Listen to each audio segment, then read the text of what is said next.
많이 가질수록 행복해진다는 말은 진실일까요? 우리는 정말 더 갖지 못해 불행한 것일까요? 안녕하세요. 책읽기 좋은 날입니다. 오늘 소개할 책은 욕심을 덜어내고 내 삶에 만족하는 법, 작은 삶을 권하다입니다. 지은이는 조슈아 베커, 옮긴이는 이은선, 발행은 와이즈맵입니다. 사람들은 남들보다 많이 소유하고 소비할 수 있는 것이 행복한 삶이라고 생각합니다. 더 큰 집, 더 비싼 차, 더 멋진 옷, 더 고급스러운 취미생활. 하지만 정말 더 많이 가질수록 행복한 것일까요? 그리고 우리는 더 갖지 못해 불행한 것일까요? 작은 삶 운동의 선도자로 불리우는 저자 조슈아 베커는 결코 그렇지 않다고 말합니다. 저자가 이야기하는 작은 삶은 결코 뭔가를 포기하는 것이 아니라 내 삶에 집중하는 것입니다. 나에게 불필요한 부분들을 덜어냄으로써 얻게 된 시간적, 경제적 자유를 진정으로 원했던 삶을 위해 아낌없이 사용할 것을 권하고 있습니다. 이 책에서는 작은 삶이 무엇인지, 어떻게 실천할 수 있는지, 그것을 통해 무엇을 얻을 수 있는지에 대해 말하고 있습니다. 정리하기 어려운 물건들은 물론 불필요한 인간관계 등 정신적인 삶의 군더더기를 덜어내는 구체적인 방법도 제시하고 있는데요. 더 나아가 삶의 크기를 줄인 후 주어진 자유를 활용할 수 있는 방법에 대한 길잡이 역할도 해주고 있습니다. 작은 삶은 어렵고 복잡한 철학 같은 것이 아닙니다.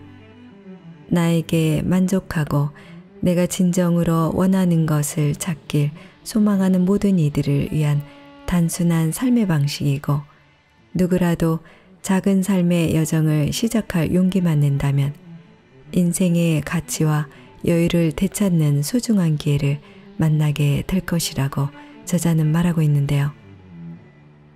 자, 그럼 지금부터 작은 삶을 권하다 책 속으로 잠시 들어가 보겠습니다. 오늘도 책읽기 좋은 날과 함께 즐거운 시간 되세요. 구독, 좋아요, 알림 설정은 사랑입니다. 잊지 마세요.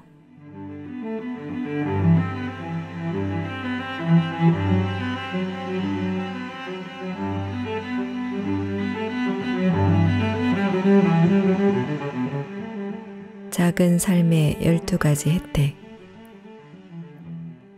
소유를 줄이는 데서 누릴 수 있는 기쁨은 소유를 추구하는 데서 오는 기쁨보다 훨씬 크다. 그런데 끊임없이 소비를 부추기는 세상에서 살다 보면 그 사실을 망각하기 십상이다. 하지만 이 책에 소개된 작은 삶의 원칙을 실천하면 다음과 같은 혜택을 누릴 수 있다. 시간과 에너지 면에서 여유가 생긴다. 물품을 사는데 필요한 돈을 벌고 검색해서 구입하고 청소하고 정리하고 수리하고 다른 것과 교환하거나 중고로 파느라 쏟아붓는 시간과 에너지가 얼마나 많은가. 따라서 소유를 줄일수록 좀 더 중요한 일에 할애할 수 있는 시간과 에너지가 늘어난다. 금전적인 여유가 생긴다. 간단하다. 사는 물품을 줄이면 지출이 줄어든다. 애초에 사는 데 든 비용뿐만 아니라 그걸 관리하고 유지하는 데 드는 비용까지 준다. 어쩌면 수입을 늘리기보다 소유를 줄이는 것이 경제적인 자유를 누리는 지름길인지 모른다. 좀 더 너그러워진다. 물욕을 줄이고 비용이 적게 드는 생활 방식을 유지하면 평소 관심 있던 사회운동을 금전적으로 지원할 수 있는 기회가 생긴다. 돈은 어떻게 쓰는가에 따라 가치가 달라지는 법이다. 재물을 저축하는 것보다 훨씬 보람있게 돈을 쓸 수 있는 방법은 무궁무진하다. 좀 더 자유로워진다. 소유의 도가 지나치면 우리는 육체적, 정신적, 금전적으로 물질의 노예가 된다. 잡동사니들은 거추장스럽고 운반하기가 어렵다. 우리를 정신적으로 짓누르기 때문에 마음이 무거워진다. 따라서 필요 없는 물품을 처분하면 좀 더 자유로워질 수 있다. 스트레스가 줄어든다. 소유물이 하나 추가될 때마다 걱정이 늘어난다. 머릿속으로 두 개의 공간을 그려보자. 한쪽은 지저분하고 어지럽지만 다른 쪽은 깔끔하고 별다른 색안이 없다. 둘 중 어느 쪽에 있을 때 불안해질까? 어느 쪽에 있을 때 마음이 평온해질까? 잡동사니가 과하면 그게고 스트레스가 된다. 집중도가 높아진다. 주변의 모든 것들은 우리에게 관심을 기울여 달라고 아우성친다. 신경을 분산시키는 사소한 요소들이 점점 쌓일수록 중요한 일에 집중하기란 힘들어진다. 안 그래도 여기저기 신경 쓸 일들이 많은데 더 늘릴 필요가 있을까? 환경에 미치는 악영향을 줄일 수 있다. 과소비는 천연자원의 파괴를 촉진한다. 소비를 줄일수록 환경훼손이 감소하고 그로써 우리 아이들을 비롯해 모든 이가 혜택을 누릴 수 있다. 소유의 품격을 높일 수 있다. 쓸데없는 물건에 들어가는 비용을 줄이면 필요한 물품을 좀 더 고급스러운 것으로 장만할 수 있는 기회가 늘어난다. 작은 삶이 반드시 검소한 삶을 의미하는 것은 아니다. 많으면 많을수록 좋은 게 아니라 좋은 것을 갖출수록 좋은 거라는 삶의 철학이다. 아이들에게 훌륭한 본보기가 될 수 있다. 아이들이 부모한테서 가장 많이 듣는 말이 뭘까? 사랑해, 일까? 아니면 저거 사고 싶다, 세일한대. 우리 쇼핑하러 가자, 일까? 과소비를 권장하는 이 사회에 맞서 싸울 수 있는 무기를 아이들에게 마련해 주어야 한다. 제3자가 감당해야 하는 일이 줄어든다. 잡동사니를 정리하고 줄이지 않으면 우리가 죽거나 스스로 건사할 수 없는 지경에 이르렀을 때 제3자, 아마도 가족가 그 일을 맡아야 한다. 작은 삶을 추구하면 그 사람의 짐을 덜어줄 수 있다. 비교할 일이 줄어든다. 우리는 천성적으로 주변 사람들과 자신을 비교하게 되어 있다. 거기에 양으로 남들을 압도하고 싶은 내재된 욕망이 합쳐지면 윌 로저스가 말한 것 같은 재앙을 예약한 거나 다름없다. 소유를 자제하는 것만으로도 비교라는 승산 없는 게임에서 빠져나올 수 있다. 만족감이 높아진다. 우리는 갖지 못하면 불행할 것 같은 상품을 장만하면 불만을 해소할 수 있다고 생각하는 경향이 있다. 하지만 물질적인 소유로는 정신적인 욕구를 절대 해소할 수 없다. 뭘 사고 나면 항상 새로운 불만이 고개를 드는 이유도 그 때문이다. 쟁이고 또 쟁이는 악순환을 끊어야 삶이 불만족스러운 진짜 원인을 파악할 수 있다. 시간과 돈은 여유로워지고 스트레스는 줄어들며 집중도는 높아지고 좀 더 자유로워지는 등 솔깃하지 않은가? 나는 앞으로 이 책에서 어떻게 하면 이런 혜택을 누릴 수 있는지 좀 더 자세하게 설명할 것이다. 누구나 누릴 수 있는 이런 혜택을 목표 삼아 작은 삶을 추구해도 상관없다. 하지만 그게 다가 아니다. 작은 삶에는 개인 맞춤형 혜택도 있다. 불필요한 부분을 제거하는 것이야말로 원하는 삶을 가꾸어 나가는 첫 걸음이다. 당신이 진짜 원하는 것. 작은 삶을 선택하는 순간 내면의 간절한 욕구를 추구할 여지가 생긴다. 잡동사니를 줄이면 의미 있는 활동에 할애할 수 있는 시간이 늘어나고 여행의 자유가 생기며 가장 절실한 문제를 해결할 수 있는 정신적 여유가 생긴다. 관심이 있는 사회운동을 금전적으로 지원할 수 있으며 가장 원하는 직종을 더욱 유연하게 추구할 수 있다. 나로 말할 것 같으면 작은 삶을 통해 다른 사람들에게도 간소한 생활 방식의 장점을 소개하고 싶은 욕구를 해소할 수 있었다.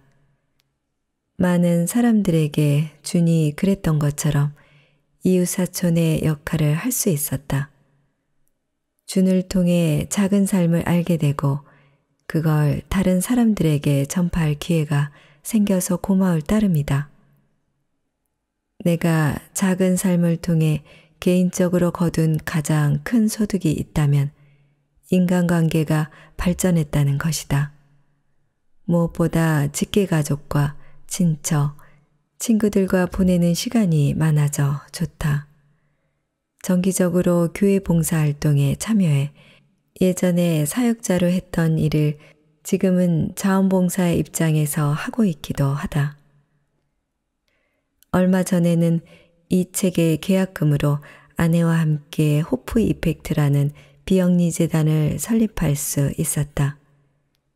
가정환경과 비슷한 고아 돌봄 시스템을 구축해 전 세계 보육원의 환경을 바꾸어 놓자는 것이 이 재단의 취지다. 이 재단을 설립하고 싶다는 생각이 들었을 때 아내와 나는 서로에게 얘기했다. 안 될 것도 없잖아. 우리 능력 안에서 뭔가 의미 있는 일을 해보자. 우리는 작은 삶으로 인해 경제적인 부담이 크지 않았기 때문에 저지를 수 있었다. 이 프로젝트에 대해서는 나중에 자세히 소개하기로 하겠다. 내 삶이 증거다. 불필요한 잡동사니를 제거했더니 좋아하는 일에 관심을 기울일 수 있는 기회가 2배로 늘었다. 그 결과 만족도는 기하급수적으로 상승했다. 어쩌면 당신이 원하는 삶도 수많은 잡동사니 아래에 묻혀 있을지 모른다. 당신이 이루지 못한 가장 큰 꿈은 무엇인가? 소유를 최소한으로 줄여 꿈을 즐기고 추구하고 이뤄내고 싶은가? 사랑하는 사람들과 더욱 깊이 있는 관계를 맺고 싶은가? 넓은 세상을 구경하고 싶은가? 예술 작품을 만들고 싶은가? 체력을 기르고 싶은가? 경제적인 안정을 이루고 싶은가? 의미 있는 사회운동가로 활동하고 싶은가? 이 책을 읽는 동안 그 꿈을 마음속 깊이 새겨두기 바란다. 그것이 내가 이 책에서 강조하고자 하는 부분이다. 이 책의 주제는 단순히 소유를 줄이자는 게 아니다. 좀 더 의미 있는 삶을 살자는 것이다. 변화를 이끄는 씨앗. 내가 언뜻 소개한 앞으로의 내용을 듣고 여러분의 가슴이 뛰었으면 좋겠다. 나는 작은 삶의 기본 철학과 실천 방안, 양쪽 모두에 대해 하고 싶은 이야기가 많다. 여러분이 나중에 되돌아보며 이 책 덕분에 인생이 완전히 바뀌었다고 생각할 수 있었으면 좋겠다. 다 읽고 나서 주변 사람들에게 빌려줄 수 있었으면 좋겠다. 먼저 짚고 넘어가자면 이 책은 내가 어떤 식으로 작은 삶을 살게 됐는지 소개하는 체험기가 아니다. 물론 내 경험담을 일부분 공개할 테고 그 사례를 통해 당신도 영감을 얻었으면 좋겠지만 이 책의 주체는 내가 아니다. 바로 당신이다. 소유를 줄이는 즐거움이다. 인생을 발전시키는 방향으로 작은 삶을 실천하는 방법이다. 의식적으로 작은 삶을 추구하는 다른 사람들의 사례도 소개할 것이다. 그들도 대부분 예전에는 당신과 다를 것 없는 상황이었으니 그들이 어떤 식으로 소비주의적인 성향과 결별을 선언했는지 참고하면 작은 삶의 여정을 시작할 때 좋은 영감과 아이디어를 얻을 수 있을 것이다. 예를 들어 페인트가 살짝 벗겨진 창틀을 보고 작은 삶을 실천하기 시작한 트로이. 집을 사지 않고 전 세계를 여행하기로 결심한 애넷. 작은 삶을 살기 시작하자 창의적인 욕구와 봉사를 향한 열망이 샘솟는 데이브와 세릴. 천개의 세간을 처분해 스스로도 놀란 마고. 삶의 스트레스를 줄임으로써 질병의 진행 속도를 늦춘 커튼이.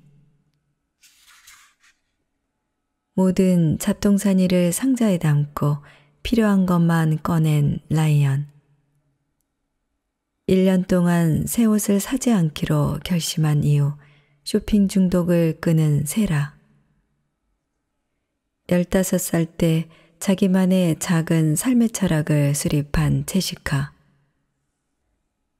가장 애지중지하던 결혼 반지를 포기함으로써 지구 반대편 사람들의 인생을 변화시킨 엘리. 전 세계 사람들을 만나 소유를 줄인 삶의 장점에 대해 대화를 나눈 내 경험을 근거로 단언하건대 작은 삶의 철학은 모든 사람들을 변화시킬 수 있다. 내가 이 책을 통해 여러분에게 그것을 증명해 보일 생각이다. 씨앗이 그렇듯 이 책에 담긴 메시지도 단순하지만 성장의 기운을 가득 머금고 있다. 모퉁이 너머 새로운 세상. 나는 2008년의 노동절을 기억한다. 하늘은 맑고 날은 따뜻해 차고를 청소하려다 좌절했던 3개월 전의 그날과 비슷했다. 하지만 이 날은 아내와 내가 해야 할 집안일이 거의 없었다. 아직 정리가 완전히 끝나지 않았음에도 예전처럼 집안을 종종거리며 분주하게 일을 할 필요가 없었다. 그래서 우리 가족은 좋아하는 취미생활을 하며 마음껏 하루를 보냈다. 집 근처의 숲속 오솔길을 걸었고 베란다에서 여유롭게 점심을 먹었고 아이들에게 그네를 태워주었다. 초저녁에는 세일럼과 함께 우리 집 앞에 조용한 길거리로 나갔다. 아이는 자전거 타는 법을 배우는 중이었다. 나는 아빠로서 더할 나위 없이 뿌듯해하며 헬멧을 똑바로 씌우고 뒤에서 밀어 출발시키고 넘어지지 않도록 붙잡고 자전거를 따라 부지런히 달렸다. 아이가 요령을 제대로 터득하고 있는 것을 보고 있자니 그렇게 기쁠 수가 없었다. 나는 집으로 들어가기 전에 세일럼에게 혼자서 자전거를 타고 동네를 한 바퀴 돌 수 있겠느냐고 물었다. 나도 자전거를 타고 따라가겠다고 했다. 둘이 처음으로 맛보는 합동 라이딩이었다. 앞서 달리는 아이의 뒤를 따라 모퉁이를 돌았을 때 마당에 나와 있는 이웃 사촌이 보였다. 그는 지친 얼굴로 짜증을 내고 씩씩대며 차고를 청소하고 있었다. 나는 혼자 빙그레 웃었다. 나중에 적당한 기회가 찾아오면 내가 그에게 인생이 뒤바뀔 만한 깨달음을 전할 수 있을 것이다. 그 많은 걸 다 이고지고 살 필요는 없다고 말이다. 작은 삶이라는 단어를 들으면 어떤 생각이 떠오르는가? 대다수의 사람들은 금욕주의, 아무것도 없는 새하얀 벽, 가구가 없기 때문에 바닥에 앉아 있는 사람, 대부분 이런 이미지를 떠올릴 것이다.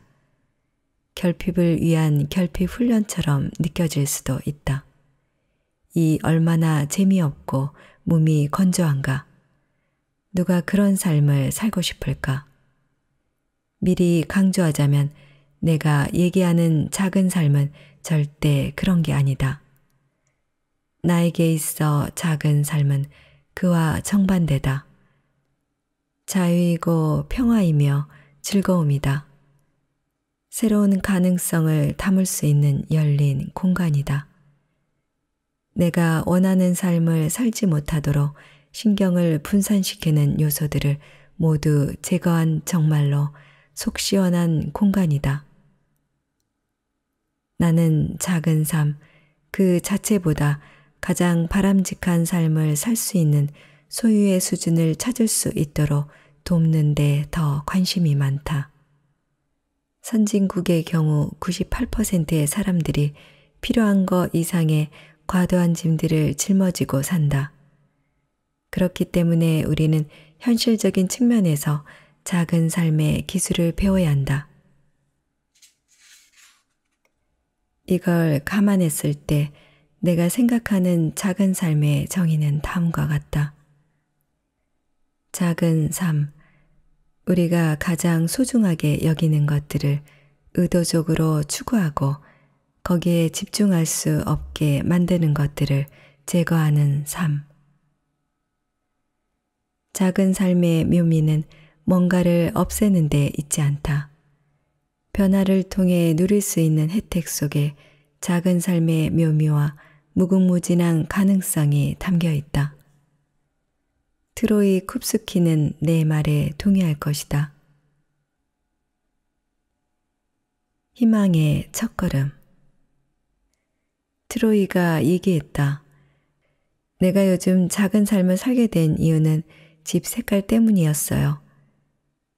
나는 한 번도 들어본 적 없는 이유였기 때문에 그게 무슨 소리인지 설명해 달라고 했다. 트로이는 빨간 머리에 바짝 깎은 빨간 수염을 가진 큰 키의 40대 남자였다. 우리는 미니애폴리스에서 열린 단순하게 살기 컨퍼런스에서 만난 사이였다. 트로이는 몇 년 전 함께 비용을 분담한다는 전제로 친구와 집을 구입했다. 그런데 사정이 생기면서 친구가 이사를 나가게 되었다. 트로이는 새로운 룸메이트를 찾는 대신 투잡으로 수입을 늘려 혼자 대출금을 감당하는 쪽을 선택했다. 결국에는 삶이 피폐해지기 시작했죠. 수입은 늘었지만 시간은 급격히 줄어들었거든요. 게다가 남는 수입을 단 한 푼도 저금할 수가 없었어요. 전부 대출을 갚는 데 써야 했으니까요. 우울한 시간들이 이어졌다. 트로이는 그때부터 뭘 사들이고 쟁여두는 것으로 허전한 마음을 달래기 시작했다. 곧 벼룩시장과 염가세일 코너에 중독됐다. 돌이켜보면 그때 나는 내 자신과 내가 사는 공간에 무슨 짓을 저지르고 있는지 전혀 모른 채 폭주하고 있었어요. 그러던 어느 날 창틀의 서칠이 벗겨지고 있다는 걸 알게 됐죠. 트로이는 회사에서 점심시간에 컴퓨터로 페인트 색상을 검색하기 시작했다. 색상이 어찌나 다양한지 판단력이 마비될 정도였다. 그런데 스크롤을 내리던 중 다른 사진들과 완전히 색다른 장면을 만나게 되었다.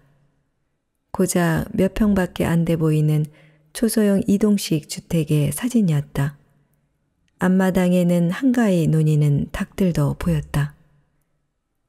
트로이는 호기심을 느꼈다. 몇 번의 클릭이 그를 의식적으로 소유를 줄이고 작은 집에서 사는 사람들의 세상으로 인도한 것이다. 그것이 그의 작은 삶을 향한 여정의 첫걸음이었다. 그는 지금 살고 있는 집을 좀 더 살만한 곳으로 만드는 것을 당면 과제로 정했다. 이후 한 달 동안 그는 1389개의 세간을 처분했다. 여름이 끝났을 무렵에는 정리한 물품의 숫자가 3000개를 넘어섰다. 트로이는 얘기했다.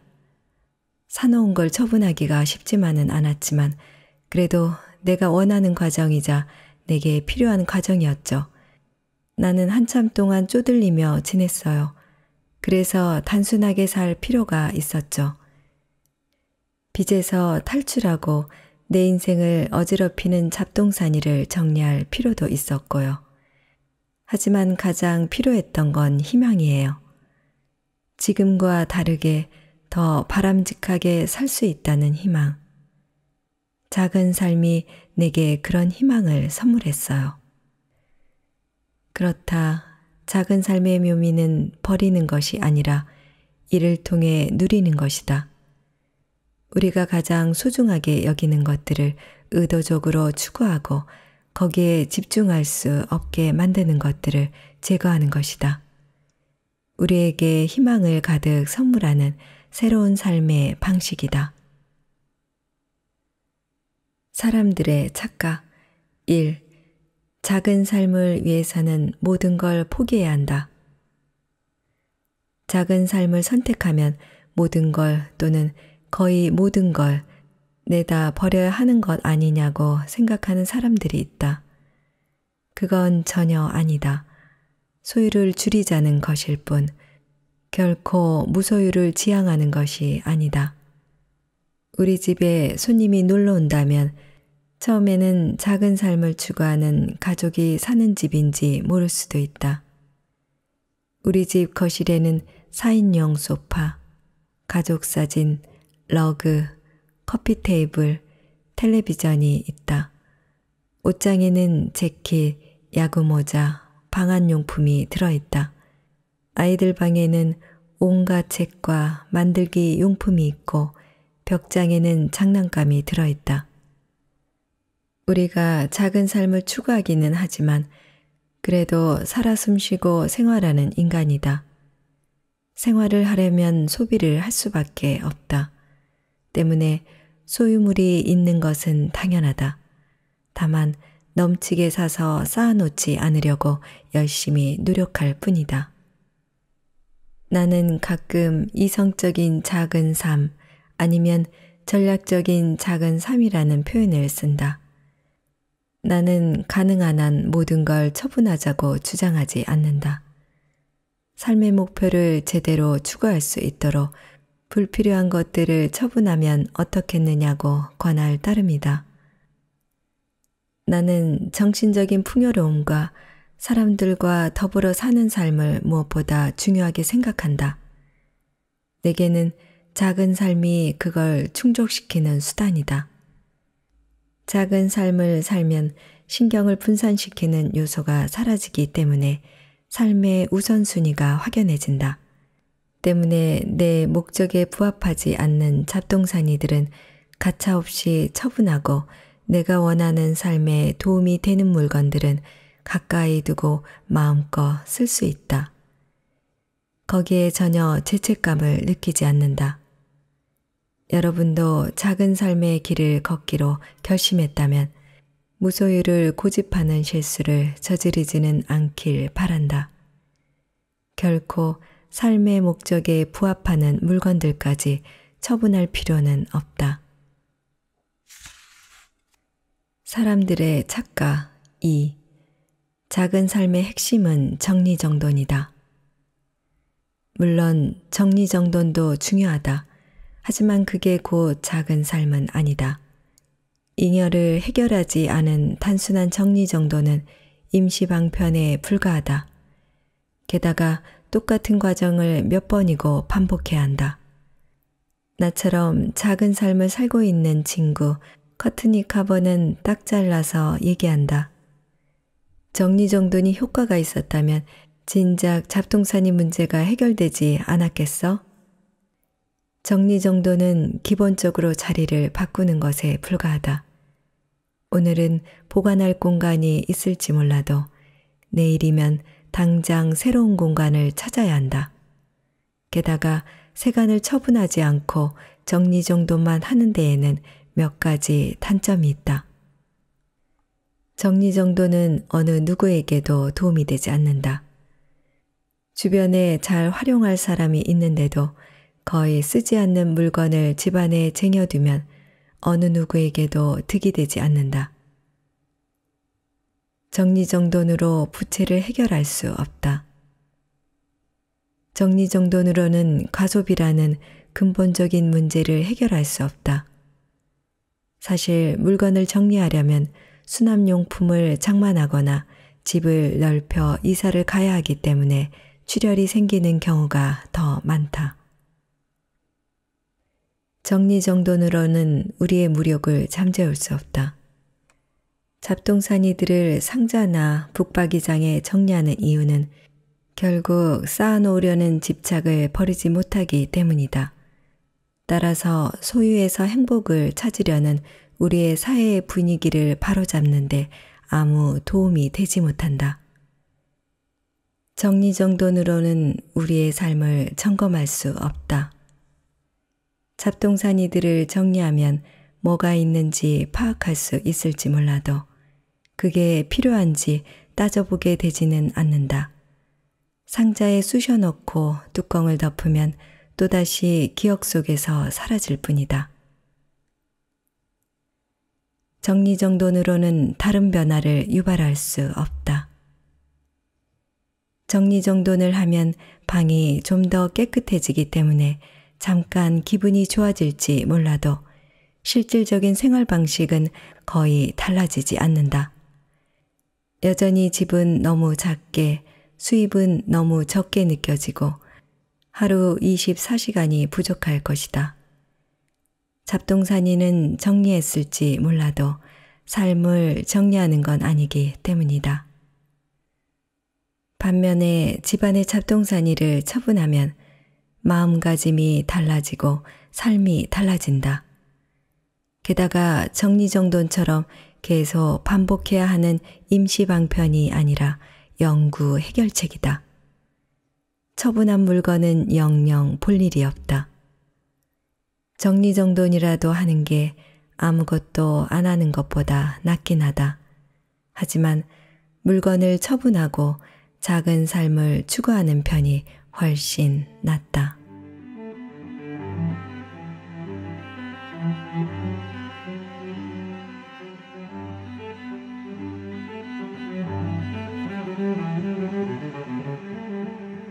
제 기존 날 오늘은 욕심을 덜어내고 내 삶에 만족하는 법, 작은 삶을 권하다를 보내드렸습니다.